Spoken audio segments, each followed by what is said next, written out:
Good evening. It's so nice to be here. Thank you for the invitation. Today I want to talk to you about culture, and I want to talk to you about prosperity. I want to talk to you about Finland, a country that I love, and I want to talk to you about countries that you visited during this cruise in the Nordic area. I want to talk about lessons that they have, valuable cultural lessons that have driven social and economic wealth in this part of the world.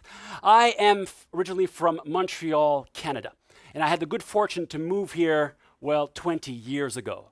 I was your age, basically, when I moved to this country. I've had a very eclectic career as a lawyer, as an entrepreneur. I've done a lot of things, and now I do a lot of speaking here in Finland.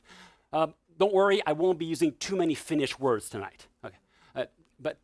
Yeah, I think you'll enjoy this introduction to this country since you have just arrived. How many people have come to Finland for the first time? Okay, so this will be an interesting talk for you, I think, also from that perspective. You know, immigration is never easy, but it does offer you special insights into the new culture you adopt as your own. I wrote a book about 2 years ago called The Finnish Miracle, and based on that work, I want to talk to you about 3 important values and 3 examples from Finland that start with the letter S that are drivers for social and economic success in this part of the world. And my first value is the value of openness. And I got to tell you that I'm extremely touched by the level of openness of all the speakers tonight. It's been a very touching evening already now. And you know, openness is extremely important. Our minds are indeed like parachutes. They work a heck of a lot better when they're open. Right. Open societies also work better because they ensure the free, and I would say unrestricted flow of ideas, of resources, of people throughout the economy. Take the example of basic education. Finland was ranked number 1 for 9 years for their basic education. A fantastic record. Fantastic teachers, time enough to work alone, but more importantly, free and open access to high quality education throughout the country are part of the drivers of that success story. But if you take an economics point of view to that story, you see that Finland spends around $6,000 for every basic education student, whereas the US spends well over $10,000 for each one of its students. Less can produce more with openness. I read an article in USA Today, which I found interesting from a Finnish perspective. It read as follows. It's very sad these days, but if you want to live the American dream, you've got to move to Finland. And it was interesting because I believe that access to high quality healthcare, access to high quality higher education has been the bedrock of the competitiveness of the Nordic nations. Sweden and Finland are at the top of an interesting index. It's called the Social Mobility Index, and it measures the level of equality or inequality between social classes. In these countries, your access to higher education doesn't depend on your ability to pay for it. If you make the grade, the state is going to give you a 6-year full scholarship. Nothing extravagant, but sufficient. How can they afford this? Well, our Nordic friends would answer, how can we afford not to? I think that the value of openness is driven by many other things. And there's one thing that I think drives social openness in this country, and it's my favorite S word. It's my first S word from Finland, and it's the word sauna. Who has been in a sauna before? Oh, you're well-traveled. Good for you. All right. Now, the sauna is an institution in this country. There are 5.4 million Finns, and there are over 2 million saunas in this country. They are everywhere, in every home, in almost every building. And this might sound extravagant, a little bit like access to higher education for free, but for Finns, this is a necessity. Saunas are very warm and healthy places, but they are a driver of social openness and equality. You know that every Finnish family bathes together at least once a week. And this creates an interesting bond of respect across genders, across generations, at a very young age. Later in life, you may find yourself sitting down naked next to your boss, you know, at an off-site training session. Trust me, I've done that many times. It's shocking, but believe it or not, this drives a very low hierarchy culture in the Finnish workplace. It also stimulates open communication in the workplace. And I learned my lesson about openness quite young in this country. This is a bit of a shocking story, I must say. I was invited to a traditional Finnish wedding.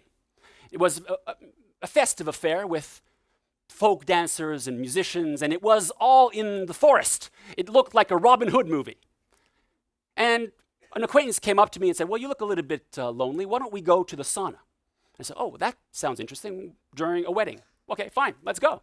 And I went in there, and it was shocking to see that there was already a female guest in the sauna. But I tried to stay cool despite the heat.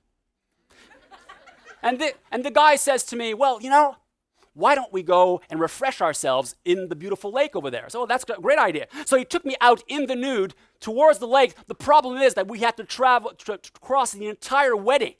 And they were all dancing around us, you know, and saying, oh my God, that is one hairy Canadian. Shocking. But I believe that experiences like this, these cross-cultural experiences, you know, stretch our minds, make our minds more flexible and tolerant, and attract new possibilities to us.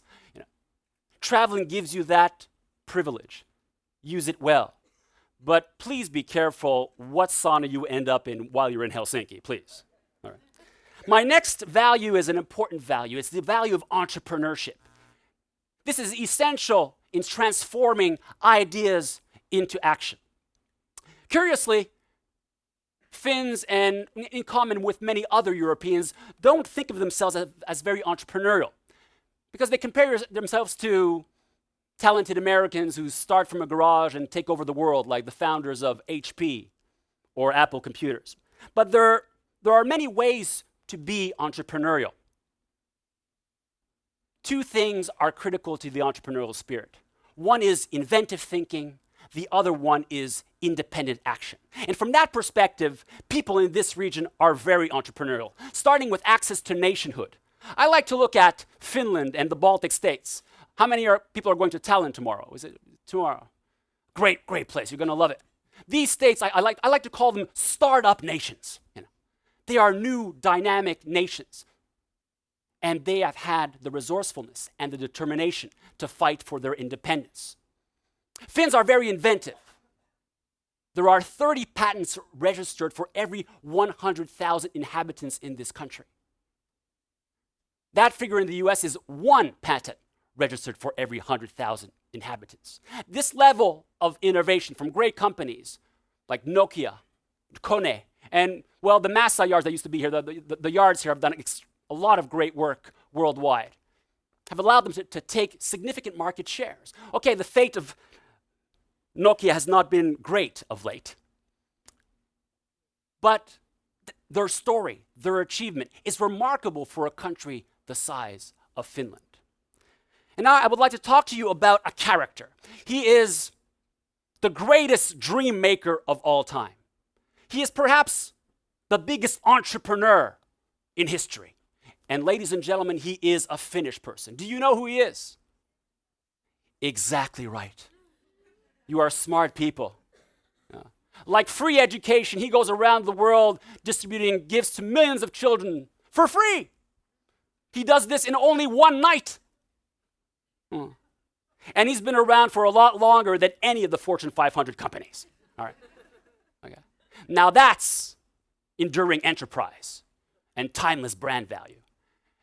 All right, my last value for today is the value of courage.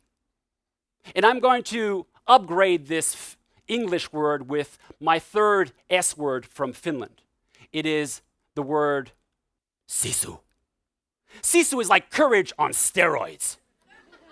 Sisu is courage plus determination, icy cold determination that makes you do the impossible. And Finns have been known to do the impossible. You know, I do a lot of lecturing worldwide, and I was in one of the world's poorest countries, the Republic of Mali in Africa. And I opened my speech in Africa, in Mali, with a provocative line. I said, you know, dear colleagues, dear friends, greetings from another great African nation, Finland. And they were quiet. And then they asked me politely, why would you say something like that? Why? Well, if you take a historical perspective on Finland, 146 years ago, that's not too long ago, 17% of the population was wiped out in a massive famine. Not even 100 years ago, this country was involved in one of the bloodiest civil wars in European history. And after that, this small country took on the Soviet Union and Nazi Germany in 3 successive wars to maintain its independence. Finland is a fantastic example of what doesn't kill you makes you stronger. All right. And my African friends said, yeah, that sounds very African. You know, famine, war, yeah, we see that every day. They're just like us. And you'd want to be just like them because, you know, all of the Nordic nations are at the top of the most enviable indexes in the world. Best country to live in the world. Happiest country to live in the world. Best education in the world. Most competitive country in the world. And so on and so on. The list goes on and on. It's always top 5, top 10 for all of these countries in the Nordics. And maybe it'll take our African friends 150 years. Maybe 200 years. But it's possible. It is possible. But it does take a lot of Sisu. And going back to what Stephen said earlier, I think that the greatest form of courage today is to embrace your identity as a person and as a nation. Oscar Wilde said it best when he said, you know, be yourself. Everybody else is taken. All right. It's brilliant. Yeah. I think we need to embrace our own uniqueness, embrace our own authenticity, because only that will give us the self-confidence we need to be successful people, to be successful nations. And we also must embrace our weaknesses because they are too part of who we are. One perceived weakness in the culture you're coming into here in Finland is what I would call the Finnish reserve. Finns don't talk very much. We've seen in one of my favorite TED Talks is from a lady called Susan Cain in her book, Quiet, where she says that, you know, actually being quiet is a fantastic driver in effective education. Being quiet allows you to listen to others. This is not a weakness. In certain contexts, it's actually a fantastic strength. And I would like to throw you a challenge right here, right now. Is there any courage in the room? Excuse me, is there any courage in the room? There's some emerging Sisu, I can feel it.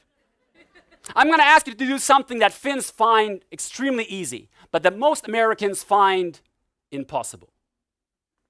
Are you up to this? Yeah. Are you up to this? Yeah. You don't even know what I'm going to ask you.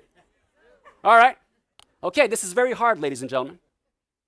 I'm going to ask you to be completely quiet, like a Finn.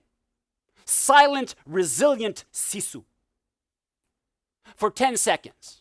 No matter what I do on this stage to provoke you, you will stay silent. You will remain silent. I'm going to count down from 3 and then I will say silence. 10 seconds. Can you do that? Yes. All right. 3, 2, 1, and silence.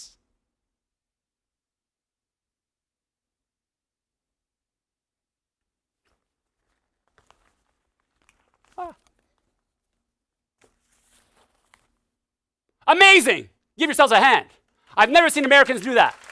How can you be so quiet? My God, that's amazing. And I didn't throw my wallet to you. I did not throw my wallet to you as a stunt to provoke you into saying something. I threw my wallet to you because I wanted to talk about the greatest cultural driver of success in the Nordics, and that is social trust. Do you know that over 90% of the Nordic people believe that if the wallet is lost and found anywhere, that it will come back to them? This is very important in many countries, Western countries, like the UK, for example. The trust index has collapsed by 20, 30 points. And this is a cause for concern because we know that high trust societies have embedded competitive advantage. Everything happens faster, cheaper, and with greater certainty in those societies than in low trust societies. Courage and trust, a very powerful combination. I hope you enjoyed these stories of Sauna, Santa, and Sisu. But moreover, I hope you enjoyed these perspectives, these Nordic perspectives on three important values of openness, entrepreneurship, and courage.